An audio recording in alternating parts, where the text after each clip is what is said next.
ceux qui découvrent la chaîne en cours de route. Donc là il s'agit du deuxième volet du démarrage de la Tero MTR de 1939. Donc pour ceux qui ont raté le début, n'hésitez pas à regarder dans mes liens, de voir la première partie. Donc feu, allez c'est parti, bon visionnage, ciao.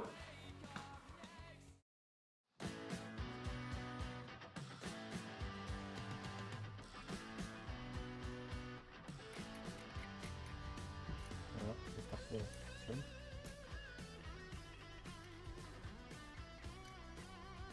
On va dire que c'est un carbu français, hein. Un Mac ouvert, fermé, OF, qui a pris cher.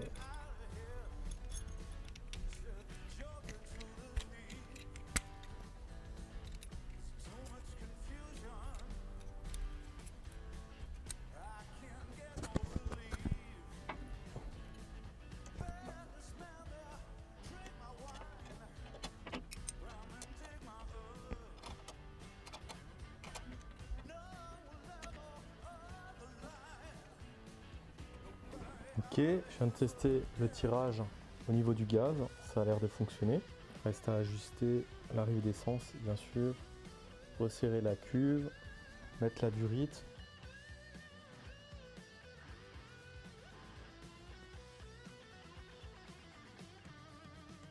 Mais bon, j'ai trouvé, jusqu'à présent, j'ai trouvé la partie filetée qui pourrait éventuellement se monter sur la partie bas du réservoir, mais il manque clairement la partie mâle. Qui va, alors là ce que j'ai trouvé des raccords que j'avais moi pneumatiques, hein, pour des tuyaux, des rallonges, et alors avec des joints j'en ai coupé un en deux, regardez, voilà, vous voyez, tac, je le mets dedans et maintenant je vais voir si j'arrive à trouver un moyen d'avoir une étanchéité avec des petits joints carton, quoi. Donc voilà.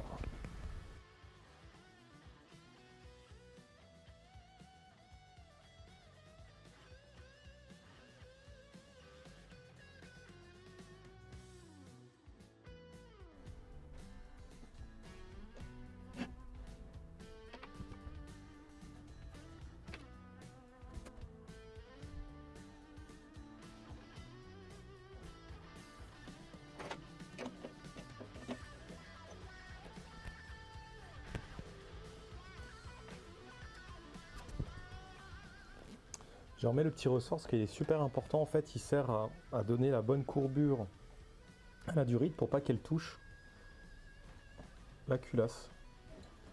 Alors pour vous dire que même que certainement autrefois il ne devait pas y avoir de la durite, il devait y avoir des durites en cuivre.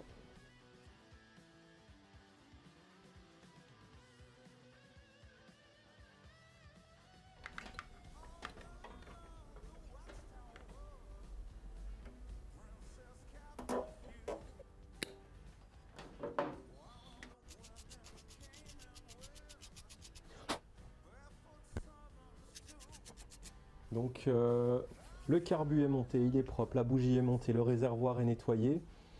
Prochaine étape, on va regarder s'il y a de l'allumage. Donc déjà, je vais faire un petit peu de rangement.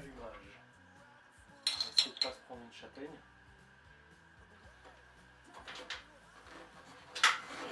Voilà, on la voit bien là.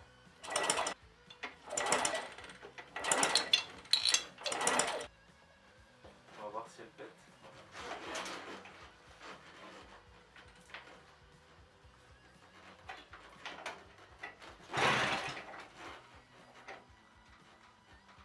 Petit rappel, hein, 15 ans. Hein.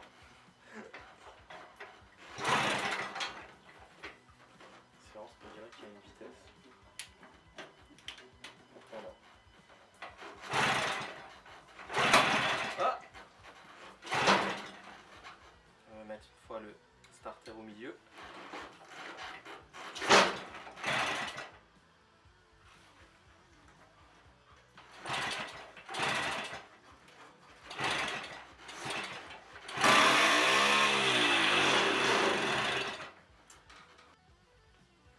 Donc voilà, après remontage du carbu, et plusieurs échecs de démarrage, elle a toussé bien sûr, mais au bout de 30 secondes, une minute, elle finissait toujours par caler. Et je voulais vous parler peut-être un petit peu plus en détail du fonctionnement du carburateur. Donc là, comme je vous disais, c'est un carbu AMAC type 923 avec cuve séparée. Les carburateurs actuels auront tendance à avoir la cuve en dessous. À savoir que l'alimentation de l'essence se fait aussi par en dessous. Donc ici on a une aiguille, ou certains appelleront ça un pointeau, mais c'est pas comme comment dire, c'est pas comme l'aiguille classique. C'est-à-dire que ici quand le flotteur va monter, eh ben, il va tout simplement fermer le clapet qui est en dessous, là où je vous montre avec mon doigt en dessous. C'est-à-dire que quand le flotteur est en haut, ça ferme, quand il est en bas, ça s'ouvre. Une fois que l'essence aura l'essence à la hauteur déterminée en fonction du clip qu'on va mettre sur l'aiguille, l'essence va aller dans l'autre partie du corps. Entre les deux, il y a une petite liaison avec un petit orifice. Et elle va remplir la partie inférieure du carbu où se trouve le gicleur principal. Et alors là, normalement, donc vous avez votre boisseau, ou sur les carburateurs classiques, bien sûr, vous avez une aiguille. Et sur celui-ci, ce n'est pas le cas. Et d'où mon problème, c'est-à-dire que j'ai regardé les vues éclatées, les fiches techniques, et bien effectivement, normalement, il devrait y avoir une aiguille. Et c'est ce qui explique le pourquoi il y a certains orifices qui sont bouchés avec du fil de cuivre sur le gicleur principal. Alors, ça marche comme ça, c'est pas idéal, mais ça fonctionne. Et alors, pour avoir de l'essence dans la cuve, on provoque cette arrivée d'essence en appuyant sur ce petit bouton qui lui va enfoncer la cuve pour faire monter le niveau d'essence dans la cuve. Voilà. Regardez, je vais ouvrir l'essence et puis normalement vous allez voir le flotteur monter. Donc voilà, hop, vous voyez? Donc là il est monté et ça s'arrête.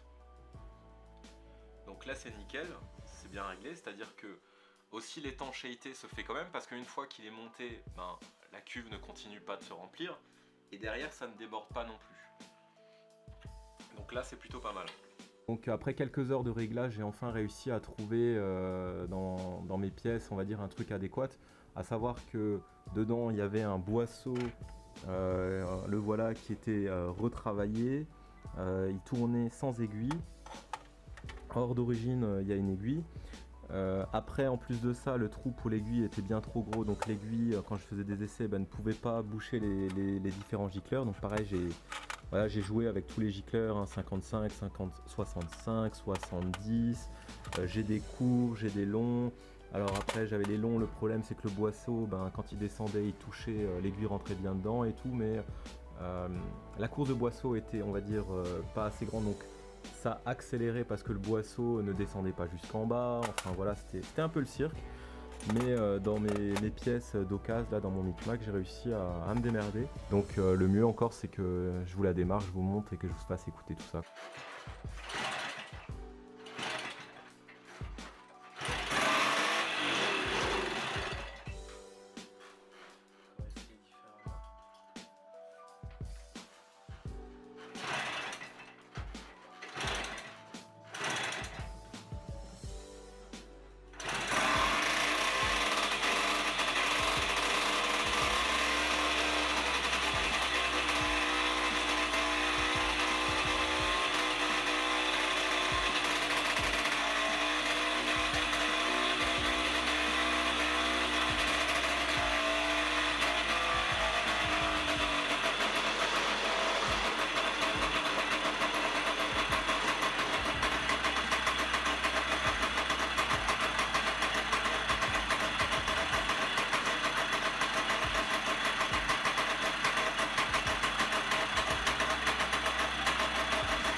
Bon bah c'est parti, petit road trip en terreau.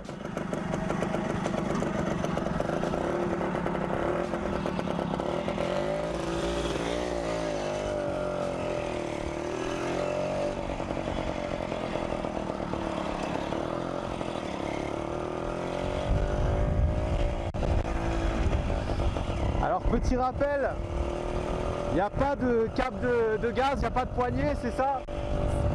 C'est la petite manette.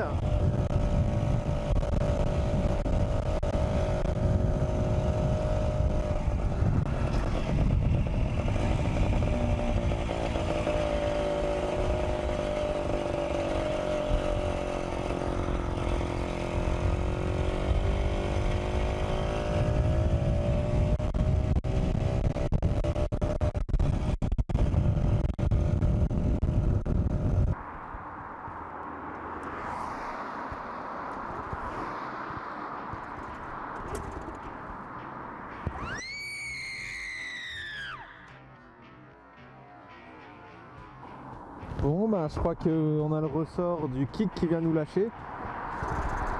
Vu que le kick monte plus. Donc voilà, je pense qu'il fallait que je vous parle un petit peu de cette séquence, de cette galère. Donc j'étais en train de rouler en pleine montée, puis arrivé en sommet de côte, la moto qui s'étouffe. Donc bien sûr j'avais ce qu'il fallait, j'avais ramené 2-3 outils. Donc je démonte la bougie, je vois qu'elle est complètement noyée, donc j'en prends une autre, je la mets en place. Et arrivé le moment de kicker, clac, un bruit métallique de merde. Je me dis qu'est-ce que c'est que ça? Et puis bon bah comme vous pouvez constater, bah, le kick il reste en bas, grosse galère. Donc démarrage à la poussette. Coup de chance, elle redémarre, mais alors je vous raconte pas la galère pour rentrer jusqu'à chez moi parce que le kick il était à quelques centimètres de toucher le sol. Donc non seulement le frein bien sûr est inversé, donc est au talon gauche, entre les vitesses au poignet, le pied droit qui tenait le kick et la tirette, la petite manette pour rouler, enfin c'était sport quoi. Je suis arrivé sans rien casser quoi. Heureusement et sans me latter surtout. Donc voilà. Après ces petites séquences, donc là il y a encore quelques petits bonus, quelques petites photos. Et puis bon bah la suite dans le troisième volet la prochaine fois. Allez à plus et bonne fête encore. Ciao.